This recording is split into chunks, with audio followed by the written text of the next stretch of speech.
దేవుని నామానికి మహిమ కలుగును గాక. దేవుని యొక్క మహాకృపా కనికరం బట్టి ఈ వారమంతా ఆయన రెక్కల నీడ క్రింద మన సజీవులుగా ఉంచి ఆయన మందిరంలోకి మనల్ని చేర్చి ఆయన మందిరంలో ఉన్న మేలుతో తృప్తిపరిచే దేవుడని మనం ఎరిగి ఆయన ఆరాధించి దేనికి స్తోత్రం. హల్లెలూయా.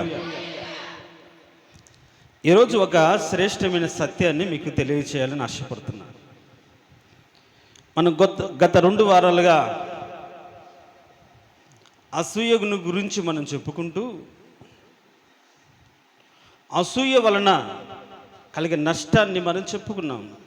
అసూయ చేత శాపగ్రస్తుడయ్యాడు, దేశదిమ్మరయ్యాడు, నెమ్మది లేకుండా పోయాడు అని మనం కయ్యూను గురించి చెప్పుకున్నాం. మరి ఈ వారంలో ఆ శరీర కార్యాన్ని వదిలిపెట్టిన వారుగా ఉన్నామా? అసూయతో కాని మాటలు పలికిన వారిగా, దుర్యాలోచన చేసిన వారిగా ఉన్నామా? మనల్ని మనం పరిశీలించుకోవాలి. దేనికి స్తోత్రం. హల్లెలూయా. ఈరోజు నేను చెప్పాలనుకున్న మాట ఏమిటి అంటే, వాస్తవానికి దాన్నే కాస్త కంటిన్యూషన్ చేయాలని అనిపించింది పోయిన వారం. కానీ దేవుడు నాతో ఏం మాట్లాడాడు అంటే, అసలు నువ్వు చెప్పిన మాట అర్థమవుతుందా? ఎందుకని వాక్యం విన్నవారి జీవితాల్లో క్రియ జరగట్లేదు? అసలు వాక్యం ఎలా వినాలి? విన్న తర్వాత ఏ విధంగా బలపరచబడాలో చెప్పు అని నా హృదయంలో దేవుడు ప్రేరేపించారు. దీనికి స్తోత్రం. హల్లెలూయా. 3 రోజులు ఉపవాస ప్రార్థనలు జరిగాయి. చాలామంది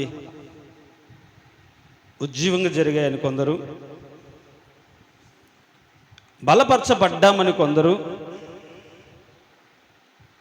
ఇట్లా రకరకాలుగా చెప్పుకుంటున్నారు. ఏదైనా సమస్త మహిమ దేవునికి చెందునుగాక.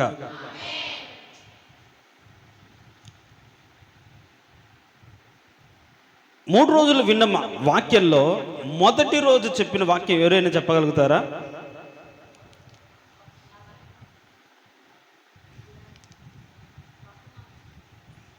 బహుమానం పొంది భక్తి చేయాలి. రెండో రోజు ఎవరి గుడారం? అదేదో గుర్తొచ్చింది. అసలు బేస్ పాయింట్ ఏంటి? ఎస్, ఇస్సాకారు గుడారంలో సంతోషం ఉంది అని. అది ఎందుకు ఉందో లాస్ట్ చెప్తూ ఎవరెవరి గుడారాలు ఎలా పాడైనాయి, ఎలా ఉన్నాయని చెప్పుకున్నాం. మరి చివరి రోజు అనాదిగా వధించబడిన గొర్రె పిల్లను బట్టి మనకి రక్షణ, ఆ రక్షకుడు వెళ్తూ పంపిన పరిశుద్ధాత్మను కలిగి ఉపవాస ప్రార్థన చేయాలని చెప్పి. ఇప్పుడు ఈ 3 రోజుల వాక్యం విన్నారు కదా. ఈ 3 రోజుల వాక్యంలో ఏ మాట మిమ్మల్ని బలపరిచింది? జాగ్రత్తగా వినండి. ఏ మాట మిమ్మల్ని హెచ్చరించింది? ఏ మాట నీకు నువ్వున్న సమస్యలో, బాధలో ఓదార్పు కలిగేటట్లుగా చేసింది? ఏ మాట ద్వారా ఒక తీర్మానంలోకి వచ్చావు? ఏ మాటను బట్టి నిన్ను నీవు పరిశీలించుకున్నావు? ఇవన్నీ జరిగాయా? ఏమ్మా, ఏం లేదా? మాట వింటుండగానే మనిషి అన్నవాడు ఆలోచన చేస్తాడు. కాకపోతే ఎవరేం చేయలేదు. ఆలోచన చేసిన వాడు తను పరిశీలించుకుంటాడు. కరెక్ట్ కాదు కదా, నష్టపోతాం కదా, దీవించబడలేకపోతున్నాం అని పరిశీలన చేసుకుంటాడు. పరిశీలన చేసుకున్నవాడు తను పరీక్షించుకొని ఇక మీదట అలా చేయకుండా ఒక నిర్ణయం తీసుకుంటాడు. అంటే ఒక మాట సక్రమంగా మీరు వింటే,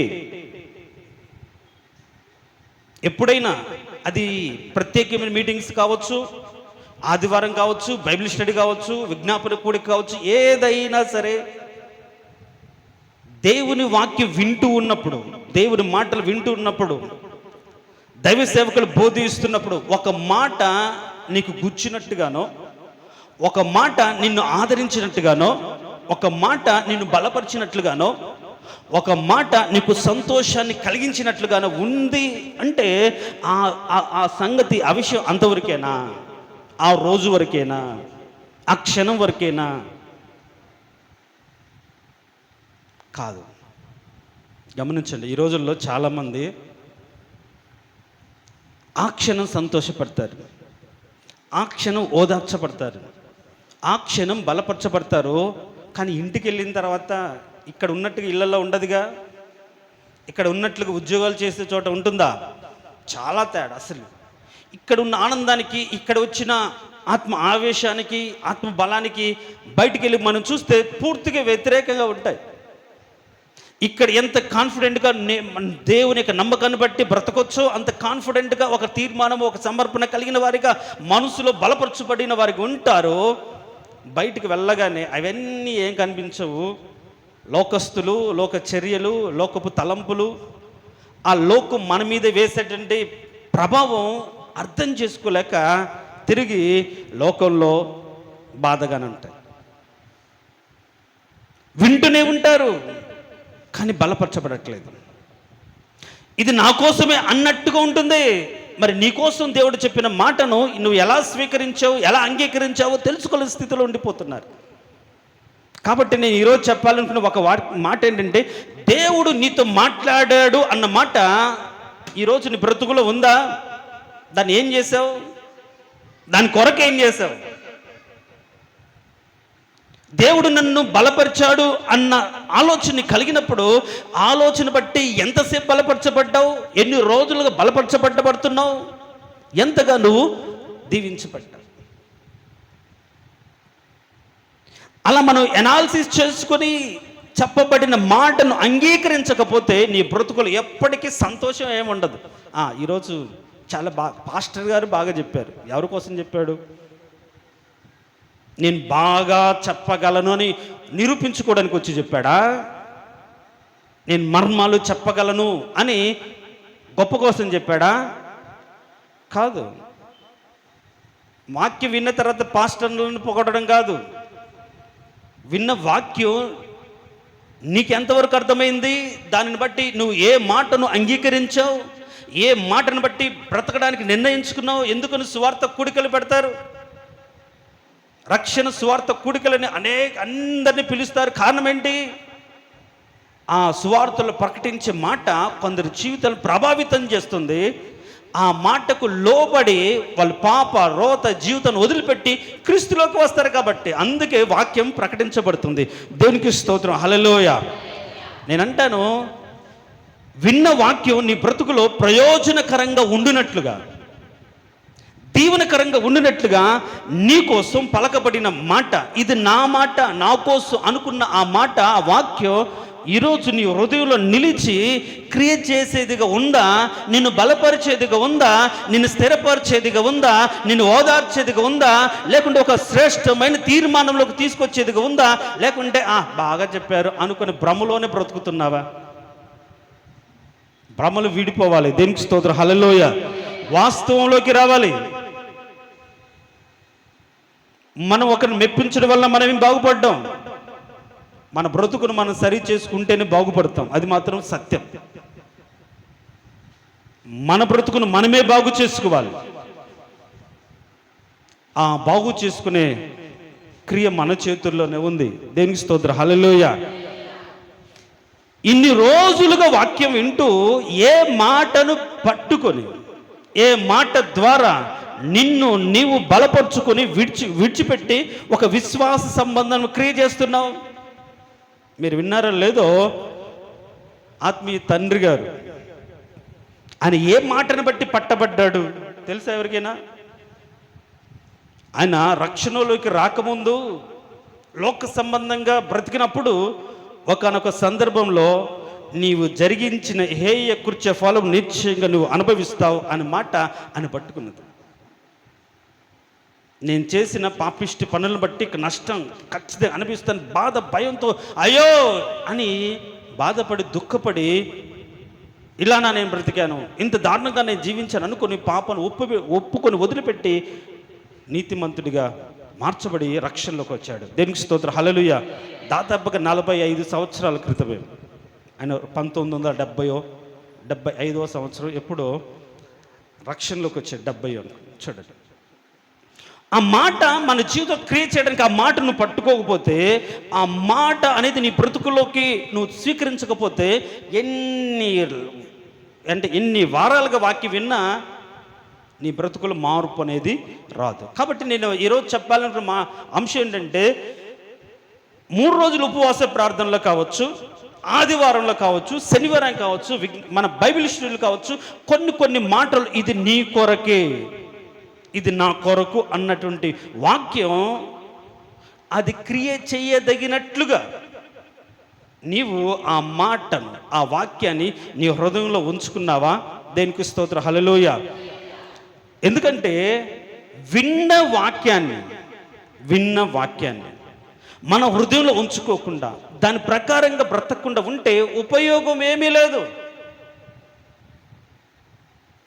కాబట్టి ఈ వారంలో దేవుడు నీతో మాట్లాడిన మాట ఏంటో నువ్వు గుర్తించగలిగి, అర్థం చేసుకోగలిగి, ఆ దీవెన, ఆ కాపుదల, ఆశీర్వాదం నా బ్రతుకులు రావాలంటే నేనేం చేయాలో ఆ మాటను బట్టి ప్రభువా నువ్వు సెలవిచ్చని నువ్వు ప్రార్థన చేసుకోగలిగి ఉంటే ఇవరకే నీ బ్రతుకులో కార్యం మొదలయ్యేది.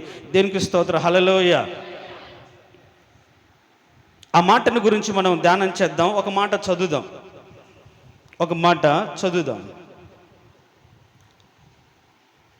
లూకాసు వార్త 2వ అధ్యాయం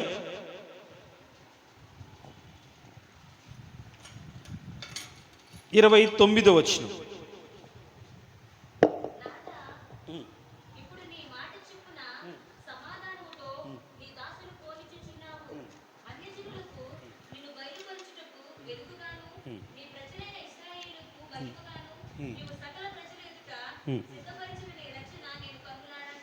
చాలు. ఇక్కడ సుమియోను అనే వ్యక్తి మనం చదువుతూ ఒక మనుషుడు ఉండెను, 25వ వచనం చదువు. చాలు. సిమియోనుకు దేవుడు ఒక మాట ఇచ్చాడు, గమనించండి.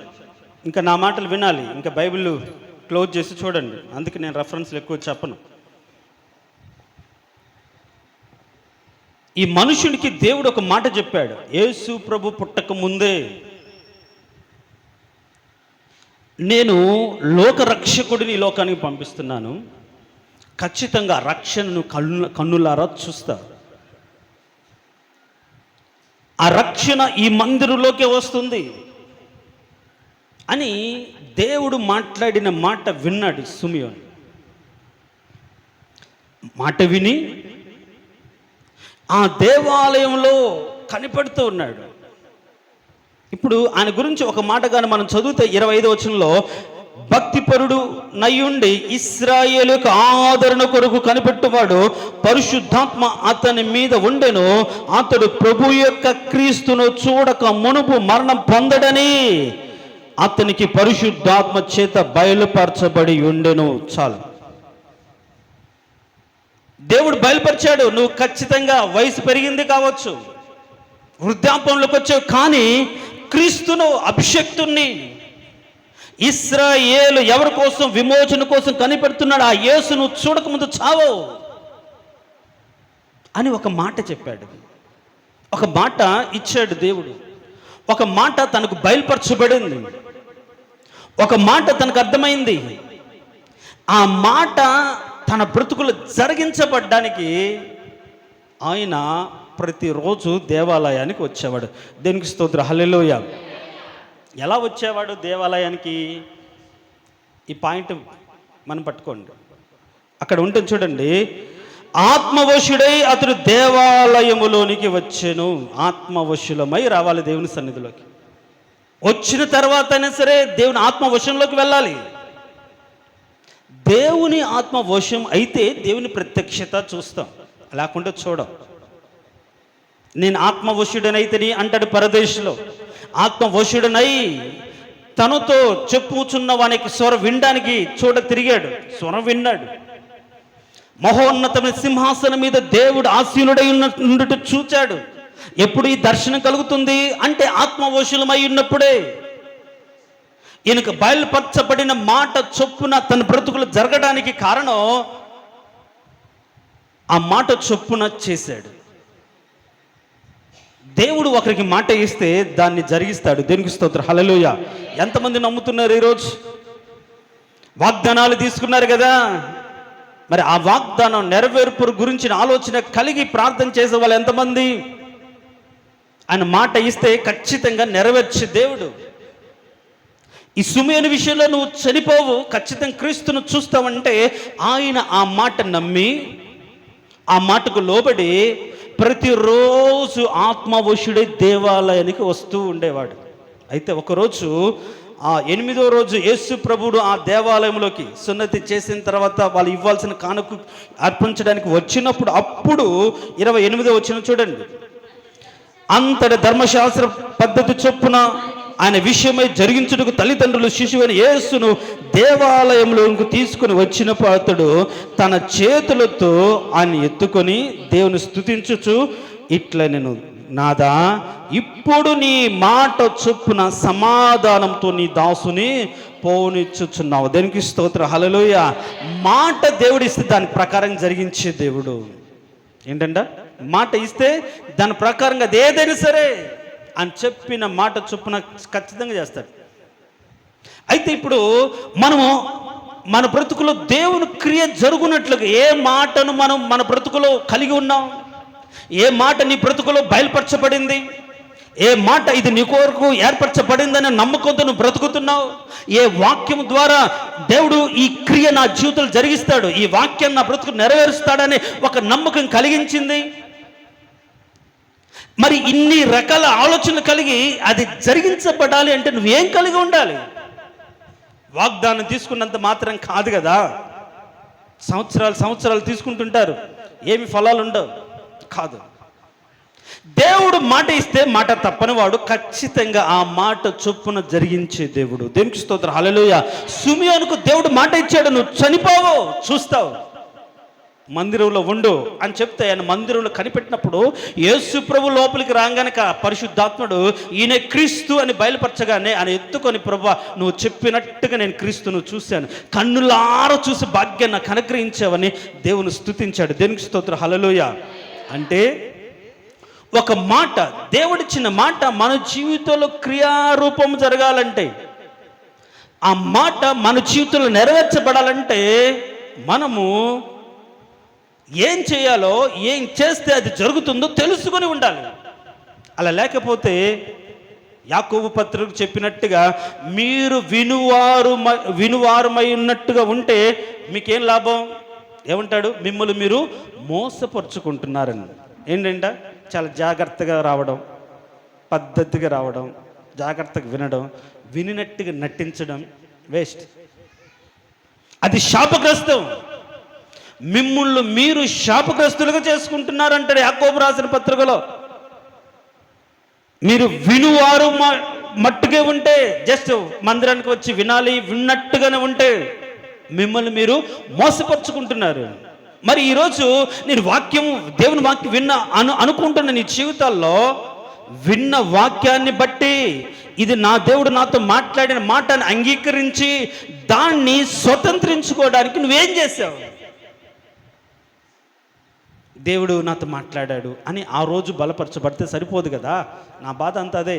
ఆ 3 రోజులు ఉద్యోగం, 3 రోజులు సంతోషం, 3 రోజులు ఏదైనా, తర్వాత ఏముండదు. ఏరి పాటలు పాడిన వాళ్ళు, ఇంతమంది యూత్ ఉన్నారు అన్నట్లుగా కనిపించిన వాళ్ళు ఏరి? వాళ్ళు ఆ 3 రోజుల కోసమే సిద్ధపరచబడ్డారు అంతే. వాళ్ళ బ్రతుకులను దేవుని కోసం కాదు. పరిస్థితి ఏదైనా సరే మనుషులు కనిపించాలి, మనుషుల ముందు నిలబడాలి అని తలంపు కలిగిన వాళ్ళు ఇలాంటి అకేషన్ వచ్చినప్పుడు ముందుల వరుసలో ఉంటారు. కరెక్ట్ కాదు. తర్వాత ఏమయ్యారు? రావాలి కదా. పాటలు పాడేవాళ్ళు ముందు ముందు వచ్చి నిలబడి పాటలు పాడాలి కదా. ఆ రోజు ముందు వచ్చిన వారికే, లేకుంటే పేర్లు ఇచ్చిన వారికే పాటలు అనేతారని గబ్బగబ్బ వచ్చి పాటలు పాడిన వాళ్ళు ఏమైపోయారు? ఏం విన్నారు? ఏం నేర్చుకుంటున్నారు? మార్చుకోవాలి పద్ధతులు. భక్తి చేస్తే అది క్వాలిటీ భక్తి చేయండి. ఒక నాణ్యమైన భక్తి, దేవుడు మెచ్చుకునదగిన భక్తి. మనుషులను మెప్పించడానికో మనుషులను సంతోషపరచడానికి కాదు. దానివల్ల ఒక మాట అబ్బా బాగా పాడారు అన్నంత వచ్చే లాభం అంటే ఏమీ లేదు. నీ దేవుడు నీ బ్రతుకును మెచ్చుకోగలిగితే వచ్చే లాభం చాలా ఎక్కువ. దేవునికి స్తోత్రం. హల్లెలూయా చెప్దాం. Praise Lord. హల్లెలూయా. కాబట్టి నువ్వు విన్న మాట, అది ఏ మాట అయినా సరే, ఎప్పుడు అది మన జీవితంలో క్రియారూపకం దాలుస్తుంది, ఎప్పుడు పనిచేస్తుంది. కాబట్టి మొట్టమొదటిగా మీరు మోసపోకుండడానికి దేవుడు చెప్తున్న మాట ఒకటే, మీరు వినువారుమైనట్టుగా ఉండకూడదు, జస్ట్ విన్నట్టుగా ఉండకూడదు. దాన్ని బట్టి మిమ్మల్ని మీరు మోసపరుచుకుంటున్నారు. వింటూ ఎన్నో సంవత్సరాలుగా దేవుడు దీవిస్తాడు, వింటూ ఎన్నో సంవత్సరాలుగా దేవుడు మనం బలపరుస్తున్న భ్రమలో ఉంటున్నారు. వినేవాళ్ళు కాదు నీతిమంతులు. విని ఆ ప్రకారంగా నడిచేవారే నీతిమంతులు. దేవునికి స్తోత్రం. హల్లెలూయా. ఇప్పుడు చూడండి, ఒక మాట మీకు జ్ఞాపకం చేస్తాను. వీటన్నిటికీ మనం చూస్తే సృష్టారంభము నుంచి కానీ కొన్ని మాటలు, మీరేం బైబిల్ తెరవద్దు, తిప్పొద్దు. నా మాట చూడండి, నేను రాసుకొచ్చుకున్నాను మీకు చెప్పడానికి. ఇంక మీరేం తీయొద్దు. ఇంక తల ఉంచుకుంటే ఎత్తారు. ఏమో అంత సిగ్గుపడుతున్నారా? కాదు కదా. ధైర్యంగా తల ఎత్తుకొని వాక్యం వినండి. దేవునికి స్తోత్రం. హల్లెలూయా. దేవునికి స్తోత్రం. హల్లెలూయా. దేవుడు తన మాట చొప్పున చేస్తాడు, అది గుర్తుపెట్టుకోండి. ఆ మాటను నువ్వు అంగీకరించాలి. నీకు ఇవ్వబడిన మాట నువ్వు గుర్తించాలి. దేవుడు తన మాట చొప్పున రక్షణ అనుగ్రహిస్తాడు, కరుణను అనుగ్రహిస్తాడు, మేలు చేస్తాడు, ఆదరిస్తాడు, శ్రమలు మనం బ్రతికిస్తాడు, వివేకం ఇస్తాడు, విడుదలిస్తాడు. ఇవన్నీ కూడా తన మాట చొప్పున మన జీవితాల్లో దేవుడు జరిగించే కార్యాలు ఆయన మాట చొప్పున. సో ఆయన మాట వినాలి మనం. ఆయన మాట చొప్పున విని చేస్తే. అందుకని ఒక మాట ఉంటుంది, ఈ మాట అయితే ఖచ్చితంగా మీరు బైబిల్ తెరిచి చదవాలి, ఫాస్ట్గా చదవాలి. 1 యాకోబు రాసిన పత్రిక 1వ అధ్యాయం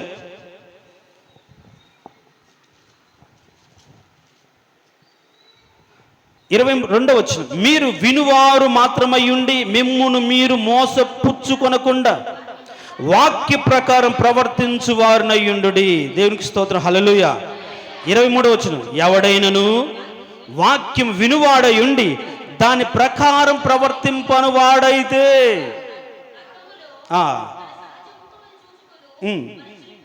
ఏంటంటే వాడి స్థితి, వాడు తను చూచుకుని అవతలికి పోయి తానెట్టివాడు వెంటనే మర్చిపోతారు. అందుకనేమో చాలామంది మందిరంలో ఉన్నంతసేపు వాళ్ళ మాట, వాళ్ళ ప్రవర్తన బాగుంటుంది, బయట అడుగు పెడితే చాలు మర్చిపోతారు. విన్న వాక్యం మర్చిపోతారేమో, మాట తీరు మారిపోతుంది, ఆలోచనలు మారిపోతాయి. కాబట్టి మీరు విన్న వాక్యం మర్చిపోయే వారు ఉంటే మిమ్మల్ని మీరు మోసపరుచుకుంటున్నారు. నీతిగా బ్రతకాలని చెప్పిన మాట విని, పరిశుద్ధంగా బ్రతకాలనే మాట విని, లోకపు తలంపుడు మనలోకి రాకుండా బ్రతకాలనే మాట విని, లోక స్నేహము దేవునికి వైరం అనే మాట విని, మనిషి యొక్క నీతి దేవుని యొక్క కోపాన్ని లేకుండా దేవుని నీతి నెరవేర్చదని విని, ఇట్లా రకరకాల మాటలు విని దాని ప్రకారంగా ప్రవర్తించకుండా బయటికి వెళ్ళి మర్చిపోతే ఏం విన్నామో, ఏ విధంగా బ్రతకాలో మర్చిపోయిన వారిగా ఉంటాం. కానీ ప్రతిరోజు వచ్చి వాక్యం వింటూనే ఉంటాం. మీరు విను వారు మాత్రమై ఉండి మిమ్మును మీరు ఏపరచుకోకూడదు. నేను రోజు వెళ్తున్నానండి, ఉపయోగం లేదు. ప్రతి వారం వస్తున్నానండి, ఉపయోగం లేదు. వచ్చిన నీవు విన్న వాక్యం విన్న ప్రకారం ప్రవర్తించాలి. విన్న వాక్య ప్రకారం ప్రవర్తింపవలను. దేవునికి స్తోత్రం. హల్లెలూయా. విన్న వాక్య ప్రకారం ప్రవర్తించాలి. అది ఇక్కడే కాదు, బయట ప్రవర్తించాలి. ఏ వాక్యం అయితే వింటావో ఆ వాక్యాన్ని హృదయంతరంగా దాచుకొని దాని ప్రకారంగా ప్రవర్తించడానికి నిన్ను నువ్వు సిద్ధపరచుకోవాలి. వాక్యం వినాలి, వాక్య విన్న ప్రకారం ప్రవర్తించడానికి నిన్ను నీవు సిద్ధపరచుకోవాలి. అది జరిగించడానికి ఒక తీర్మానం తీసుకోవాలి. వాక్యం విన్న తర్వాత వాళ్ళ జీవితాల్లో జరిగే క్రియలు నేను రాసుకున్నాను. ఒకటి ఏంటంటే వాక్యం వినాలి, తర్వాత వాక్య ప్రకారము చేయడానికి సిద్ధపడాలి. ఏంటంట, వింటే సరిపోదు, వాక్య ప్రకారంగా ప్రవర్తించడానికి, వాక్య ప్రకారంగా ఇక్కడే సిద్ధపాటు కలిగి ఉండాలి. ఎవరైతే సిద్ధపాటు కలిగి ఉంటారో వారిని దేవుడు ఏం చేస్తారంటే బలపరిచి నడిపిస్తాడు. ఇక్కడ సిద్ధపరచుకోకుండా, ఇక్కడ ఒక నిర్ణయం తీసుకోకుండా నువ్వు బయటికి వెళ్తే ఏం విన్నావో అన్నీ మర్చిపోయి మళ్ళీ ఇష్టానుసారంగా ప్రవర్తిస్తుంటారు. ఇప్పుడు ఈ 3-4 రోజులుగా లేకుండా కొంతకాలంగా నువ్వు వాక్యం విన్నప్పుడు ఏదైనా ఒక వాక్యం నేను బలపరిచిందిగా అన్న మాట ఏదైతే ఉందో ఆ మాట నువ్వు పట్టుకొని ఆ మాట ప్రకారము బ్రతకడానికి నిన్ను నీవు నిర్ణయం తీసుకోవాలి. దేవునికి స్తోత్రం, హల్లెలూయా. నిర్ణయం తీసుకొని ఆ ప్రకారంగా అది కష్టమైన నష్టమైన బ్రతకడానికి సిద్ధపడాలి. వినాలి, విన్న వాక్యాన్ని జరిగించడానికి ఒక నిర్ణయం తీసుకోవాలి. ఆ నిర్ణయం తీసుకొని ఎలాంటి పరిస్థితుల్లో అయినా సరే జరిగించడానికి నువ్వు సిద్ధపడాలి. అలా సిద్ధపడి జరిగిస్తేనే దేవుని కృప, దేవుని కార్యం నీ జీవితాల్లో జరుగుతుంది. దేవునికి స్తోత్రం, హల్లెలూయా. ఇప్పుడు ఒక మాట, అదే లూకా సువార్తలో ఒక మాట చదవండి. మొదటి అధ్యాయం అనుకుంటాను, మొదటి అధ్యాయం 38వ వచనం.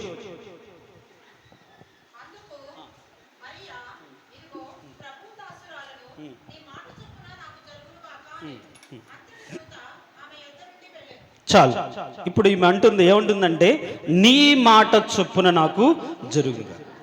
చెప్పాడు గాబ్రియేలు దూత వచ్చి చెప్పాడు, ఇలా జరుగుతుంది అంటే ఇప్పుడు ఆమె ఆలోచించింది, లోబడిపోయింది. కానీ ఎంత కష్టం, పెళ్లి కాకుండానే గర్భవతిగా మార్చబడ్డన్నది ఎంత అవమానం, ఎన్ని నిందలు, తల్లిదండ్రులకు ఏం చెప్పాలి, సంఘానికి ఏం చెప్పాలి, అంటే సొసైటీకి ఏం చెప్పాలి అనే మాటలు ఎలా భరించాలి, వీటన్నిటినీ ఆమె మనసులో అర్థం చేసుకుంది, నిర్ణయం తీసుకుంది. ఏది ఏమైనా సరే ఆ మాట చొప్పున నాకు జరగడానికి నేను ఆ మాట చొప్పున నడుస్తాను అని, నీ మాట చొప్పున నాకు జరుగునుగా కానీ కోరుకుంది. మరి ఆ మాట చొప్పున జరిగించింది ఎవరు? జరగడానికి నిర్ణయించుకున్నది ఎవరు? ఆమె కదా. పాయింట్ అర్థం చేసుకోవాలి. చెప్పింది దూత, జరుగునుగా కానీ పలికింది ఎవరు? మరియమ్మ. కానీ జరుగుతున్న పరిణామాలన్నిటిని తట్టుకోవడానికి ఒక నిర్ణయం తీసుకుంది ఎవరు? మరియమ్మ తల్లి. నిశ్చయం తీసుకుంది. అవమానమైనా సరే, నిందైనా సరే, ఏదైనా సరే రక్షకుడికి నీ లోకానికి రావాలి, అది నాకు ఒక గొప్ప భాగ్యము. నేను ఎంత అవమానించబడినా, ఎలా నిందించబడినా నా ద్వారా అనేకుల రక్షణ కలుగుతుందంటే నేను గొప్పదాన్ని. అందుకనే నన్ను గనురాలంటారు, ధన్యవంతురాలంటారు అని ఆమె సంతోషపడింది. ఈరోజు ఆ మాట నెరవేర్చబడ్డానికి నిర్ణయం తీసుకోలేకపోతున్నారు, సరైన రీతిగా సిద్ధపడలేకపోతున్నారు. అలా సిద్ధపడి నిర్ణయం తీసుకున్న వారి జీవితాల్లో వారు దేవుడిచ్చిన మాట పొందుకుంటారు. ఊరికే రాదు. ఈరోజు నీకు మనసుకు అనిపించిన మాట, నిన్ను బలపరిచే మాట, ఆ బలం ఊరికే రాదు, ఆ దీవెన ఊరికే రాదు, ఆశీర్వాదం ఊరికే రాదు. దేవుడు నిన్ను దీవించును గాక అంటే నువ్వు ఆమెన్ అనంత క్షణంలోనే దీవులు వచ్చేయబడవు. ఆమెన్ అంటే అర్థం ఏంటి? ఆ ప్రకారమే కలుగునుగాక, జరుగునుగాక అని చెప్తున్నాం. మరి ఆ ప్రకారం నువ్వు చేయకుండా, ఆ ప్రకారం నువ్వు బ్రతకకుండా ఆమెన్ అంటే ఎట్లా? దేవుడు మిమ్మల్ని బలపరచునుగాక. రే, ఎందుకు అనడానికి ఇష్టపడలేదు? ఎందుకని చెప్పండి అమ్మా, ఎందుకని? వద్దా? దేవుని బలం వద్దా? మరి చెప్పండి, దేవుడు మిమ్మల్ని బలపరచునుగాక. ఆమెన్ అన్నారు కదా. ఎవరిని బలపరుస్తాడు దేవుడు? ఆమెన్ అన్న వాళ్ళందరినా? చెప్పండి. కాదు, తన ఎడల యథార్థవంతులను బలపరచుటకు.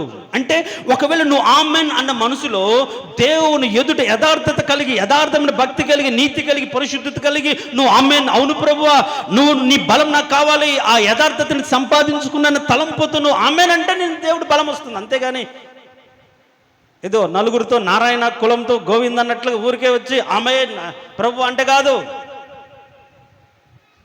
నువ్వు చెప్పే మాట నీ జీవిత క్రియారూపకం జరగాలంటే ఆ మాట చొప్పున నువ్వు బ్రతకాలి. ఆ మాట చొప్పున నువ్వు జీవించడానికి ఒక నిర్ణయం తీసుకోవాలి. ఆ మాట చొప్పున నువ్వు బ్రతకడానికి సిద్ధపడాలి. అదే ఎలాంటి పరిస్థితిని సరే నువ్వు సిద్ధపడి బ్రతకడానికి నిర్ణయం తీసుకోవాలి. అప్పుడే ఆ మాట యొక్క ప్రతిఫలం నువ్వు పొందుకుంటావు. దేనికి స్తోత్రం, హల్లెలూయా. ఒక మాట మనం చూసుకుందాం. చూడండి, మీరు కానీ ఆదికాండం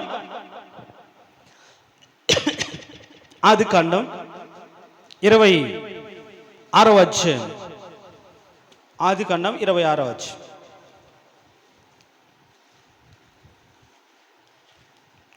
2వ వచనం చూడండి. అంతట యెహోవా అతనికి ప్రత్యక్షమై, నీవు ఐగుప్తులోనికి వెళ్ళక నేను నీతో చెప్పు దేశమందు నివసించుము, ఈ దేశమందు పరవాసివై ఉండుము, నేను నీకు తోడయుండి నిన్ను ఆశీర్వదించెదను. చాలు. కష్టకాలంలో, కరువు కాలంలో దేవుడు ఆయనకు ప్రత్యక్షమై చెప్తున్నాడు, నేను నిన్ను ఆశీర్వదిస్తాను, ఇక్కడే ఉండు అని చెప్పాడు. దేనికి స్తోత్రం, హల్లెలూయా. ఇప్పుడు ఇస్సాకు దేవుని మాట విన్నాడు. విన్నవాడు ఏం చేయాలి? చెప్పినట్టుగా ఎక్కడ ఉండమన్నాడో, ఎక్కడ బ్రతకమన్నా అక్కడ ఉండాలి. అంతేగాని ప్రభా ఇక్కడ కరువు ఉంది కాబట్టి ఇక్కడ వద్దులే ప్రభా, నేను అక్కడికి వెళ్తాను, లోతులాగా నువ్వు ఆ పర్వతానికి వెళ్ళు అంటే ఫస్ట్ అమ్మ అక్కడ ఎవరు ఉండరు అనుకొని ఇదిగో ఈ ఊరు దగ్గర దానికి వెళ్తాను అన్నాడు. కానీ అక్కడ ఉండలేక మళ్ళీ వెళ్ళాడు. అట్లా దేవుడు చెప్పినట్టు మనం చేయకుండా మన ఇష్టానుసారంగా తీసుకుంటే లోతులాగా నాశనం అయిపోతాం. సొంత నిర్ణయాలు, సొంత పెత్తనాలు దేవుని విషయంలో మనం ఎక్కడ కూడా తీసుకోవడానికి వీల్లేదు. దేవుడు చెప్పాడు ఇక్కడ ఉండు అంటే ఆయన ఉన్నాడు.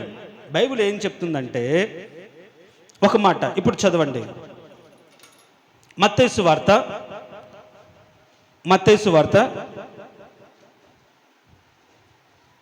7వ అధ్యాయం. మత్తయి సువార్త 7వ అధ్యాయం 24వ వచనం.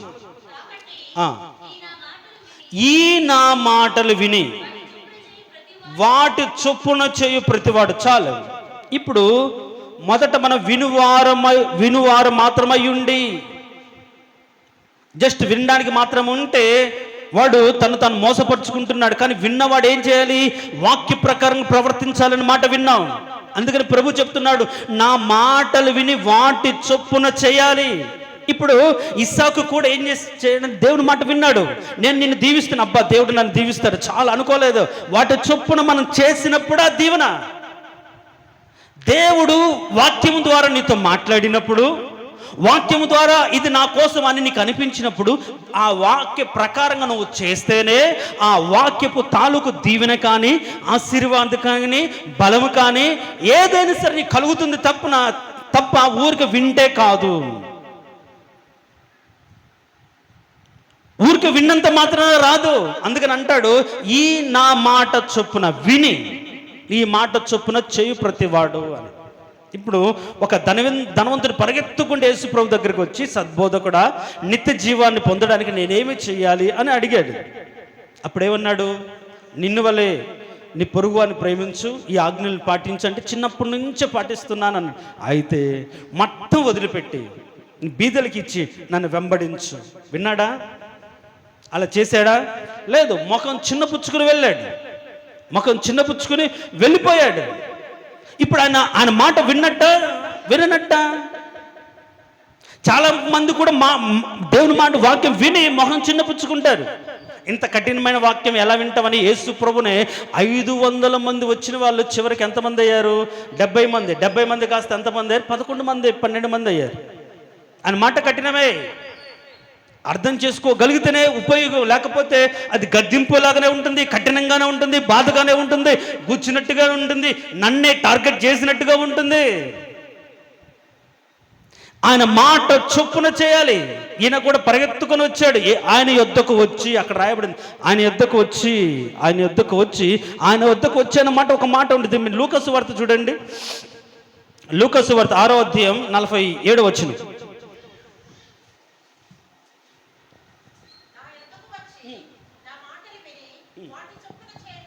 చాలు దేవుని యొద్దకు వచ్చాం. ఈ కార్యం మన జీవితంలో జరిగింది, రోజు వస్తున్నాం. వస్తే సరిపోదు. ఏమంటున్నాడు రెండో భాగం? మాటలు విని, అంతవరకు ఓకే, 2 స్టెప్స్ వచ్చావు, మందిరానికి వస్తున్నాం, మాటలు వింటున్నాం. కానీ ఏమంటే తర్వాతది ఏంటిది? వాటి చొప్పున చేయాలి. దేవునికి స్తోత్రం, హల్లెలూయా. ఇప్పుడు మన జీవితంలో దేవుని మందిరంలోకి వచ్చి దేవుని యొక్క వాక్యం విని వాటి ప్రకారముగానే మనం చేయకపోతే విన్న వాక్యం మన బ్రతుకులో నిష్ఫలము, నిష్ప్రయోజనమైపోతుంది. వాగ్దానాలు ఉండొచ్చు, దీవెనకరైన వాక్యాలను వినవచ్చు, ఆశీర్వాద పూర్వకమైన సంగతులను తెలిసి ఉండవచ్చు, దేవుడు నీతో మాట్లాడిన ఆ క్షణంలో సంతోషపడవచ్చు, దేవుడు ఈ రోజు నన్ను బలపరిచాడు, దేవుడు నాతో మాట్లాడి నీకు అనిపించవచ్చు. అయితే ఆయన దగ్గరకు వచ్చిన నీవు, ఆయన వాక్యం విన్న నీవు వాటి చొప్పున చేయకపోతే ప్రతిఫలం అంటే ఏమీ ఉండదు. దీన్ని బట్టి మనకు అర్థమైపోతుంది, ఇన్ని సంవత్సరాలుగా మనం మందిరానికి వస్తున్నాం, వాక్యం వింటున్నాం, కానీ దాని ప్రకారంగా చేయట్లేదు, కాబట్టి సరైన ప్రతిఫలం ఉండట్లేదు అని అర్థమైపోతుంది. దేవునికి స్తోత్రం, హల్లెలూయా. అర్థమైంది నా మాటలు? దేవుని ఎదురు రావడం వల్ల కాదు, వచ్చినంత మాత్రానే కాదు, వచ్చి వాక్యం విన్నంత మాత్రానే కాదు, వాటి చొప్పున చేయడానికి తగిన నిర్ణయమును తీసుకొని తగిన సిద్ధపాటు కలిగి ఆ ప్రకారముగా నువ్వు చేయగలిగితేనే వాక్యం నీ బ్రతుకులో ప్రయోజనం. కాబట్టి ఈరోజు నువ్వు ఏ వాక్యం నిన్ను బలపరిచిందో ఆ వాక్యము ప్రకారం నువ్వు బ్రతకాలి. ఆ వాక్యము నెరవేర్పును బట్టి దేవుడు నిర్దేశించిన పద్ధతిలో, నిర్దేశించిన ప్రకారం నువ్వు జీవించాలి. అప్పుడే ఆ వాక్యము తాలూకు దీవెనను పొందుకుంటావు. లేకపోతే వెంటనే ఉంటావు, నీ జీవితాంతం ఉపయోగం లేదు, రాదు కూడా. మీరు ఎక్కడికైనా వెళ్ళండి, ఎక్కడికి పెద్ద పెద్ద ప్రసంగికుల మాటలు వినండి, వింటారు అంతే, దీవెన రాదు. విన్న వాక్యం ప్రకారంగా మనం చేయాలి. ఇప్పుడు ఇస్సాకు దేవుని మాట విన్నాడు, ఒక నిర్ణయం తీసుకున్నాడు. పోనీ అక్కడ మంచిగా ఉందా? లేదు కదా. పరిస్థితులు బాగున్నాయా? లేవు కదా. కరువులో దేవుని మాట విని, పోనీ ఆ మనుషులన్నా కాస్త మంచి వాళ్ళ? కాదు. ఆ మనుషులు కూడా ఎలాంటి వాళ్ళు?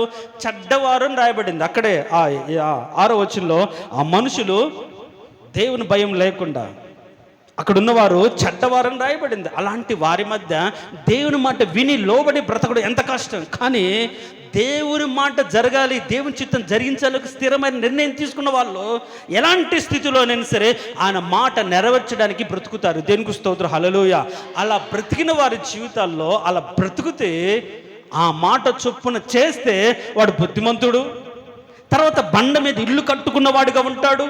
శ్రమలు వచ్చినా, బాధ వచ్చినా, వానలు వచ్చినా, వరదలు వచ్చినా సరే ఆ ఇల్లు కూలిపోకుండా ఉంటుంది అని చెప్తున్నాడు. మరి ఈరోజు ప్రవాహాలు వచ్చి కుటుంబాలు కొట్టుకుపోతున్నాయి, బంధాలే నాశనం అవుతున్నాయి, పరిస్థితులు మారిపోతున్నాయి. కారణం ఏంటంటే నువ్వు ఒక సరైన స్థితిలో నీవు కట్టుకోవడానికి నువ్వు పునాది వేయలేదేమో, వింటనే ఉన్నావు కానీ ఆ మాట ప్రకారం చేయకుండా బ్రతుకుతున్నావేమో. అందుకనే దేవుని యొక్క దీవుని బ్రతుకులకు రావట్లేదేమో. కాబట్టి కూటాలు జరిగినప్పుడు కావచ్చు, లేకుంటే ఒక ప్రత్యేకమైన ప్రార్థన కూడికలకు వెళ్ళినప్పుడు కావచ్చు, దైవ సేవకులు చెప్పిన మాటను విని ఆ ప్రకారంగా నువ్వు చేయగలిగితే నువ్వు ఖచ్చితంగా దీవించబడతావు. ఇస్సాకు గెరారులో ఉన్నాడు, మంచి వాళ్ళు కాదు, కానీ అక్కడ రాయబడిన మాట ఆదేశమందున్నవాడై. దేనికి స్తోత్రం, హల్లెలూయా.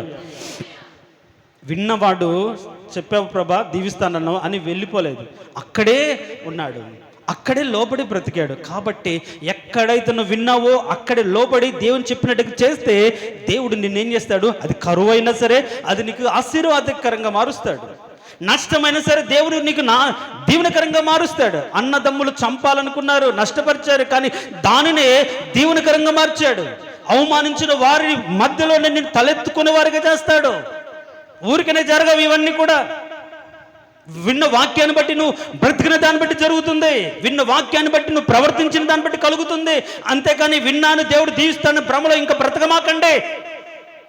ఏ వాక్యం అయితే నువ్వు విన్నావో దాని ప్రకారంగా ప్రవర్తించడానికి నువ్వు సిద్ధపడిన దానివైతే దేవుడు ఖచ్చితంగా దేవుడు దీవిస్తాడు. లేకపోతే వింటూనే ఉంటాం. ఒక మాట అంటాడు నెహెమ్యా, ఆ మాట నాకు చదివించడం చాలా కష్టంగా ఉంది, కానీ చదివించకపోతే మీరు తెలుసుకోరనే ఉద్దేశంతో నేను చదివించాలనుకుంటున్నా. ఒక మాట చదువుతాం చూడండి. నెహెమ్యా గ్రంథం 5వ అధ్యాయం, 12వ వచనం.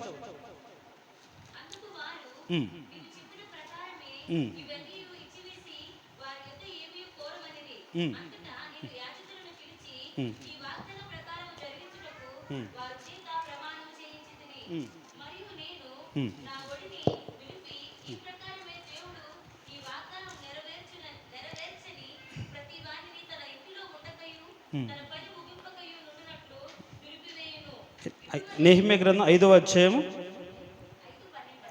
చూడండి. ఇక్కడ నెహెమ్యా ఏం చేస్తున్నాడంటే వాళ్ళు మార్చుకున్న తర్వాత ఒక మాట చెప్తున్నాడు. 12వ వచనం చూడండి. మరియు నేను నా ఓడిని దులిపి ఈ ప్రకారమే దేవుడు వాగ్దానం నెరవేర్చని ప్రతి వానిని తన ఇంటిలో ఉండకయు తన పని ముగింపైకు ఉండినట్లు దులిపివేయును. ఇటువలే వాడు దులిపివేయబడి ఏమీ లేనివాడుగా చేయబడును గాక అని చెప్పగా సమాజకులందరూ అలాగున కలును గాక అని చెప్పి దేవుని స్తుతించిరి. చాలు. ఏంటన్నారంటే అని దులిపేసి అంటాడు. అట్లా వాక్య ప్రకారమే చేయని ప్రతి వాడి జీవితంలో ఏమి లేకుండా పోతుంది. వినండి నా మాటలు. వాళ్ళు ఒప్పుకున్నారు, మీరు చేసిన తప్పు అంటే ఒప్పుకున్నారు. అంటే అన్యాయంగా డబ్బులు ఉంచుకున్నారు, వడ్డీలకు ఇచ్చి. ఇది మీ సహోదరునికి డబ్బులు వడ్డీకి ఇవ్వడం కరెక్ట్ కాదు కదా, తప్పు కదా.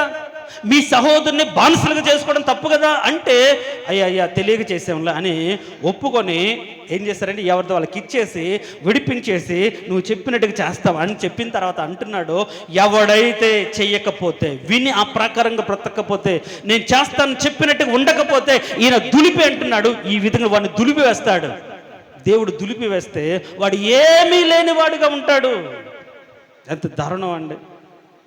చెప్పిన మాట ప్రకారం ఉండకపోతే వాడు ఏమీ లేనివాడుగా ఉంటాడు.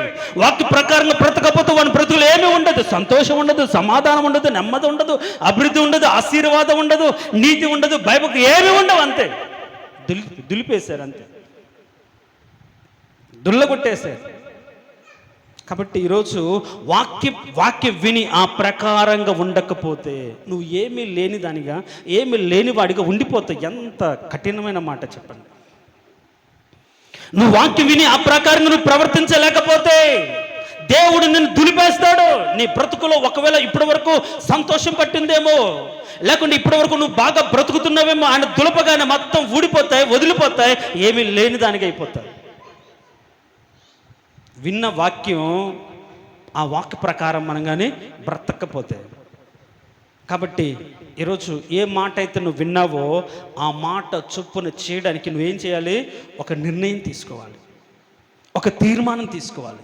నేను సిద్ధపరచుకోవాలి. కష్టమైన బాధ అయినా సరే ఆ మాట ప్రకారం జరిగించాలని ఆశపడి సిద్ధపడితే దేవుడు చివరికి ఆశీర్వాదం ఇస్తాడు. అంతేగాని ఆశీర్వాదం అంత ఊరికే రావు. నువ్వు ఆశీర్వదించబడదు గాకనంగానే రావు. దాని ప్రకారం నువ్వు బ్రతుకుతేనే. అబ్రహామును నువ్వు లేచి విడిచి వెళ్ళు, నేను నిన్ను ఆశీర్వదిస్తానని విడిచిపెట్టి వస్తేనే ఆశీర్వాదం. కొన్ని వదులుకుంటేనే ఆశీర్వాదం. అని చెప్పినట్టు నడిస్తేనే ఆశీర్వాదం. వింటే కాదు. ఆయన దగ్గరకు వచ్చి విని వాటి ప్రకారం చేయవాడు. కాబట్టి ఒకవేళ ఇన్ని సంవత్సరాలుగా నువ్వు వాక్యం వింటూ చేయకపోతే ఏమీ లేదు, వాని దానిగా ఉండిపోయావు. అంతే, పెద్ద తేడేం లేదు. దాని గురించి పెద్ద పరిశోధన చేయాల్సిన అవసరం లేదు. ఎందుకు అభివృద్ధి పొందలేదు, ఎందుకు ఈ కుటుంబం దీవించబడలేదు, ఎందుకు ఆశీర్వదించబడలేదు అంటే వింటున్నావు కానీ దాని ప్రకారంగా జరిగించట్లేదు. అంతే, పెద్ద ఆలోచించాల్సిన అవసరం లేదు. కాబట్టి ఈరోజు దైవ సేవకుల మాట, అందుకని ఆయన మాటలు ఎవరి ద్వారా సెలవిస్తాడంటే సేవకుల ద్వారా సెలవిస్తాడు. దేవునికి స్తోత్రం, హల్లెలూయా. ఈ మాట చెప్పి మనం ముగించుకుందాం. చూడండి, ఇదొక మాట. ద్వితీయోపదేశ ఖండం 12వ అధ్యాయం 20 వచనం. ద్వితీయోపదేశకాండ 12:20.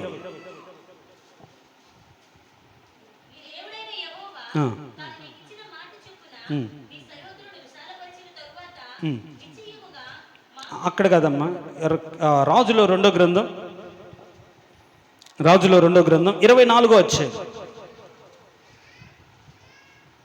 రాజులో రెండో గ్రంథం 24 వచ్చాయి, 2 వచ్చాయి.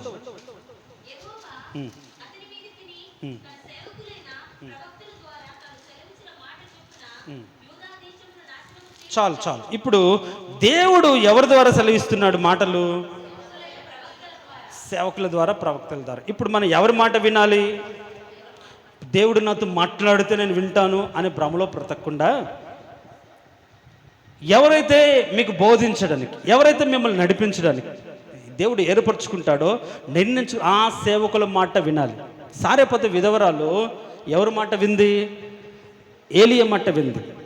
ఏలియా మాట విన్న దానిని బట్టి అక్కడ రాయబడిన మాట ఏంటంటే, ఏమీ తక్కువ కాకుండా అనేక సంవత్సరాలు సంతోషంగా భోజనం చేయించు వచ్చిరని రాయబడింది. ఏలియా మాట చొప్పున అని రాయబడింది. చేసింది ఎవరు? క్రియేట్ చేసింది ఎవరు?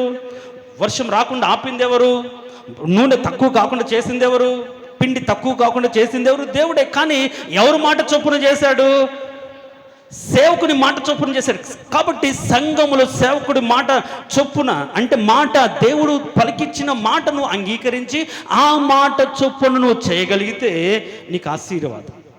లేకపోతే నువ్వు దులిపివేయబడిన వాడిగా, ఒట్టి దానిగా అలానే ఉండిపోతావు. విన్ని మందిరానికి వచ్చినంత మాత్రం కాదు, విన్నవారు వాక్య ప్రకారం ప్రవర్తించాలి.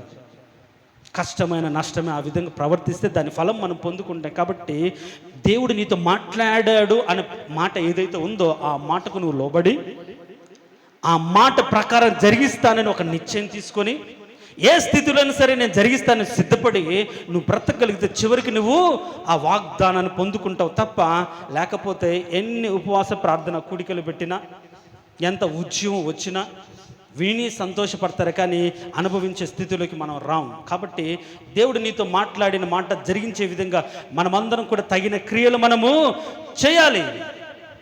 అలా దేవుడు చిత్తానుసారంగా నడిచి దేవుడు మనకిచ్చిన మాటను మనం నెరవేర్చుకుందుముగాక. తలలు వంచండి. తలలు వంచిన మనం ప్రియ సహోదరి సహోదరుడా, కొన్ని రోజులుగా, కొన్ని వారాలుగా, కొన్ని సంవత్సరాలుగా వాక్యం వింటున్నావు. దైవ సేవకుల ద్వారా దేవుని మాటలను వింటున్నావు. ఏ మాట నీ కుటుంబానికి నువ్వు అనుకున్నావు? ఏ మాట నా హృదయానికి అనుకున్నావు? ఏ మాటను బట్టి నేను బలపరచబడ్డాను అనుకుంటున్నావు?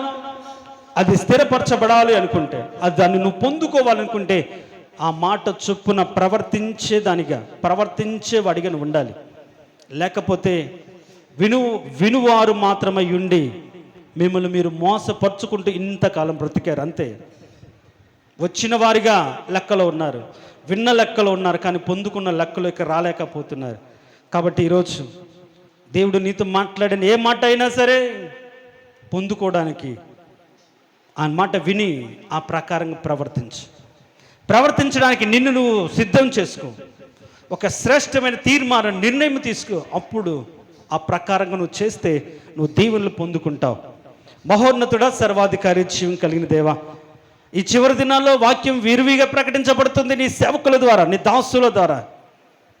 విన్నప్పుడు దేవుడు నాతో మాట్లాడాడు అనే ఆనందంలో ఆ క్షణం ఉంటున్నారు, కానీ ఆ ఆనందం శాశ్వతం చేసుకోలేకపోతున్నారు, నిరంతరం ఉంచుకోలేకపోతున్నారు. కారణం ఏంటి అంటే ఆనందము, సంతోషము, నెమ్మది, సమాధానము, దీవెన, ఆశీర్వాదాన్ని పొందుకోవాలంటే ఎలా ప్రవర్తించాలో తెలుసుకోలేని స్థితిలోకి రాకలేకపోవడమే.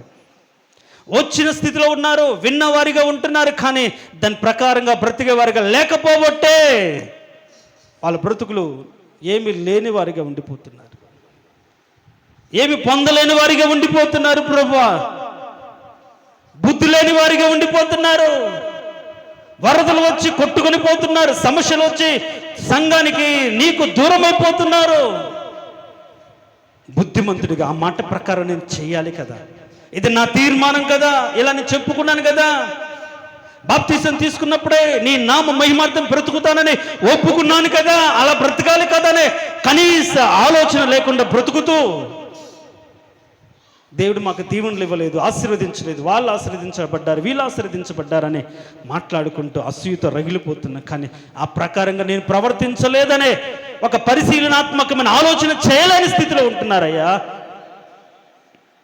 ఇప్పటికైనా విన్న మాట మాకు ప్రయోజనకరంగా ఉండాలంటే ఆ మాట చొప్పున మేము చేస్తేనే దీవెన, లేకపోతే ఉపయోగం లేదు అని సత్యాన్ని ఎరిగి ఇక మీదటైనా సరే ఏ మాట అయితే వాళ్ళకి ఇవ్వబడిందో ఆ మాట చొప్పున ప్రవర్తించగలిగి చేయగలిగే స్థితిలోకి వారిని నడిపించి తద్వారా ఉన్నతమైన దీవులు పొందుకున్నట్లుగా ఇస్సాకు ఏ విధంగా నీ మాట విని నీకు లోబడి కష్టమైన, నష్టమైన, ఇబ్బంది అయినా ఆ ఊరి వారు మంచివారు కాకపోయినా మీరు చెప్పిన మాటకు లోబడి చెప్పిన చోట ఉన్నదానిని బట్టి ఆ సంవత్సరం ఆ దేశమందు ఉండి 100 ఫలం పొందుకున్నాడు. మేము నిలబడాలి, ఉండాలి, అప్పుడే దీవెన. కాబట్టి అలాంటి ఉన్నతమైన భాగ్యం మాకు కలగచ్చింది. విని మర్చిపోయిన వారిగా ఉండకూడదు. అద్దంలో మొహం చూసుకుని తర్వాత ఎలా ఉందో, ఏ మచ్చ పడిందో, ఏ మరక పడిందో అని తెలుసుకునే స్థితిలో ఉండకూడదు. నీ క్రియలు జరిగించే వారికి మమ్మల్ని ఉంచండి, నీ చిత్తాన్ని జరిగించే వారికి మమ్మల్ని ఉంచండి. ఏవైతే మా కోసం మీరు నిర్దేశించిన క్రియలు చేయవారిగా మమ్మల్ని ఉంచండి నాయన. మా సంఘం క్రియలు కలిగిన సంఘంగా మార్చి నీ ప్రేమను చూపించగలిగి, సమాధానం ఇవ్వగలిగి, సంతోషపరచగలిగిన వ్యక్తులుగా మమ్మల్ని మార్చండి. ఈర్ష్యతో, అసూయతో, కుళ్ళుతో, మత్సరంతో ఈ లోకంలో సంఘంలో బ్రతికే వారికి మమ్మల్ని ఉంచొద్దు నాయన. ప్రేమ, ఆప్యాయత, ఐక్యతను కలిగి బ్రతికే వారిగా ఈ సంఘం ఉండినట్లుగా మీరు దీవించండి. నీకు లోబడితే నీ మాట చొప్పున చేస్తేనే మాకు దీవెన. పరిగెత్తుకుంటూ వచ్చాడు ధనవంతుడు, చిన్న పుచ్చుకొని వెళ్ళిపోయాడు. ఈరోజు అలా చిన్న పుచ్చుకుని వెళ్ళిపోయే ఎంతోమంది ఉండొచ్చు నాయన. కానీ నీ మాట లోబడితేనే ఆశీర్వాదం అని సత్యాన్ని ఎరిగి ఇక మీదటైనా లోపాలు, బాధలు సరిదిద్దుకొని నీ మాట చొప్పున చేటుకు నిర్ణయం తీసుకొని తీర్మానించుకుని ఆ మాట చొప్పున చేసి ప్రతిఫలం దీవెన పొందినట్టుగా ప్రతి బిడ్డని దీవించి బలపరచమని యేసయ్య అతి శ్రేష్టమైన దివ్యగల నామం అడిగి వేడుకొంచున్నాము తండ్రి, ఆమెన్. ఆ విధంగా తలలో ఉంచండి.